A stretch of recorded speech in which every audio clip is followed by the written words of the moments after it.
શું મિત્રો તમને ખબર છે આટલા બધા શ્રદ્ધાળુઓ અંબાજી અને ખેડબ્રહ્મા ચાલતા જાય છે તો આમનું જમવાનું રહેવાનું ઘણી મુશ્કેલીઓ પડતી હોય છે। તો અહીંયા ઈડરમાં રાણી તળાવના પહેલા રામેશ્વરમ મહાદેવનું ચમત્કારિક મંદિર આવેલું છે। જો તમે તેનો પૂરો વિડીયો ના દેખ્યો હોય તો આપણી ચેનલમાં જઈને તમે દેખી શકો છો। અહીંયા ચાલતા જતા પદયાત્રીઓ માટે જમવાની સેવા પૂરી પાડી રહ્યા છે। અહીંયા લાખો શ્રદ્ધાળુઓના જમવાનું બને છે। તો ચલો બતાવીએ તમને। પહેલાં તો તમે જેમ જોઈ શકો છો કે અહીંયા આટાની બોરીઓ મૂકેલી છે અને આ આટાની બોરીઓ લોટ બાંધવા માટેનું મશીન પણ અહીંયા મૂકેલું છે।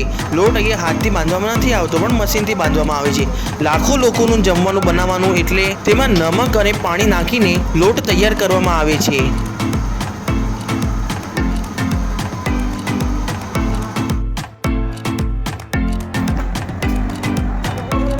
પછી આ લોટને એક મોટી ટ્રેમાં મૂકીને ચપ્પુ વડે કાપી તેના ગુલ્લા બનાવવાની મશીનમાં ગુલ્લા બનાવવા માટે મૂકી દેવામાં આવે છે।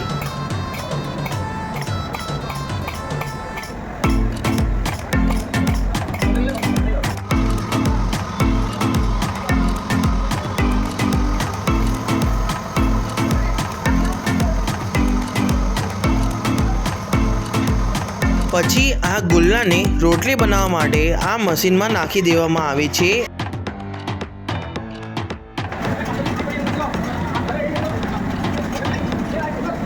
આમાં રોટલી પાછળ આગળ શેકાઈને નીચે આવે છે અને આ મસ્ત પ્રકારની ગરમા ગરમ ફૂલેલી રોટલી તૈયાર થાય છે।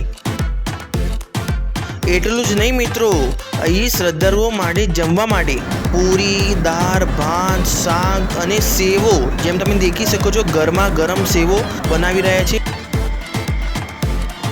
અને એટલું જ નહીં, કોઈ પણ પ્રકારનો ચટણી બનાવવા માટે પણ મશીન પણ અહીંયા જ છે।